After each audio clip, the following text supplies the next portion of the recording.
Welcome to Take Away with Avenue 88, your go-to podcast for all real estate matters. And I'm Jackie, and today with us we have Phoebe Goh, one of our OG members who specialize in commercial properties. Hi everyone. Yeah, glad to be here to chat with you more about commercial real estate.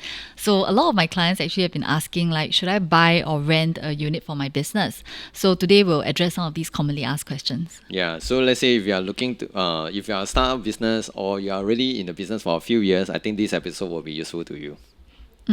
So I think personally, leasing is more suitable for startups, of course, and a very new SME. So why? Well, basically, the low initial cost is good versus, for example, if you buy, you actually have a higher long-term cost. Yeah, but leasing would be good if you want to preserve your capital as a startup. That's very true. Because as a new startup, you don't know how the business will run. And then let's say renting actually, so it makes a lot of sense. So from a financial perspective, actually rental payments are generally fully tax deductible as a business expense. So this can lead to very significant cost savings. Yeah, especially if you are in a business in a higher tax bracket. Yeah, so mortgage interest is also deductible for buying, but the principal payments are not. Yeah, and at the same time, let's say if you are renting, you are at the landlord's mercy. So let's say you will be subject to the market rental fluctuation and also the risk of, let's say, if the landlord doesn't renew the lease with you. Yeah, and especially for retail business with a physical shopfront, right? Actually, you will spend a lot of money on the renovation. And let's say if you are doing that, right, you may lose customer when you relocate. That's true. I think renting also offers you the flexibility. You get to scale, you get to change your location and all that. But there is a risk in terms of rental fluctuations if you are renting, because as you mentioned, we are always subject to landlord's mercy, right? So you might have to pay higher rents, etc. So actually some people will prefer buying. Especially if they're looking to expand and if they see actual growth for their business, then buying is a very good option. But not so much for startups. But then again, buying also comes with some drawbacks. True. Like compared to leasing, for example, just now I say the higher initial capital outlay, the down payment, mortgage payment, renovation costs, and other fees. And usually, let's say for commercial loan, the loan tenure will be 25 to 30 years, and you are in it for a long haul. And the good thing is, right, let's say if we have a young guy as your director, so they will commercial loan actually will pick up the youngest director's age as the loan tenure. So unlike residential, because residential actually everyone's income is involved, all the owners' incomes are involved, is under the income weighted average. Yeah. So let's say for commercial, then it's better. You can just use the youngest director's age as the basis. Yeah, actually that's what a lot of my clients do. Yeah, so that's why a lot of people are actually going into commercial property investment. But I think market value fluctuations also affect property worth just like residential. So there will be potential difficulties in selling if the market conditions are not so favorable. There's also a risk of property becoming very unsuitable if your business needs to evolve. But usually that's not an issue because you can rent out the investment. Actually, that also means it's a good news, right? You grow out of the business. Exactly. Grow out of the space. Then you grow out of this space already, you can actually rent it out and generate some decent rental yield. In fact, some business owners are actually very clever. What they do is they rent out the unused space. And that's potential rental income even as you're using the space itself. So let's say that means if there's a corner of unused space, then I can partition it and rent to a small company who needs a little bit of space to do their own stuff. Or maybe storage. Even storage. Some people do rent for storage as well. Okay, but of course, actually, all these partition, you need to go through the SCDF guideline. And as long as, it's not all the way up to the ceiling, you don't have to get SCDF for approval. So I think that's one major benefit.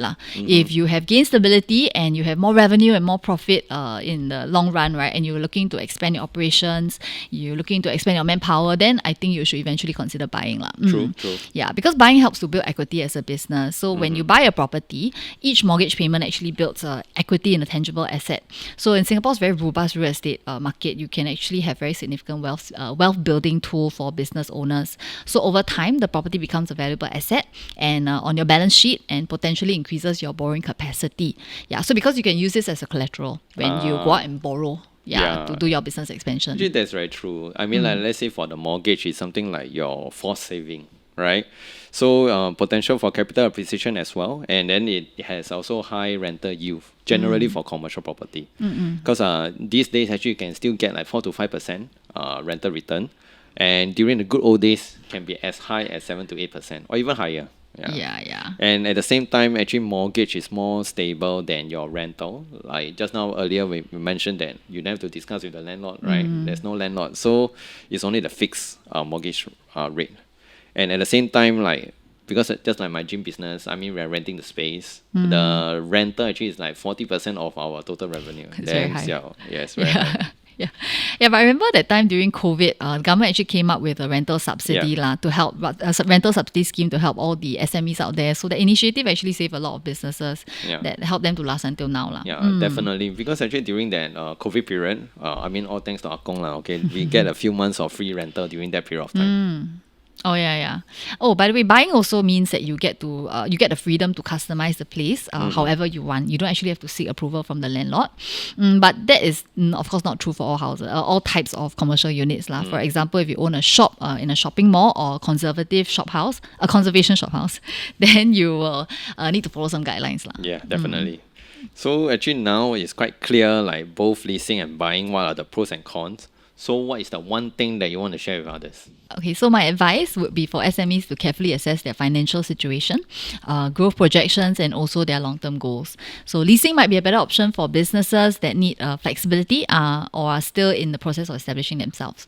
It's also worth considering a mix. So for example, if you are leasing at a bigger space because you're using for your main office, then you can actually invest in a smaller property to build up your long-term asset.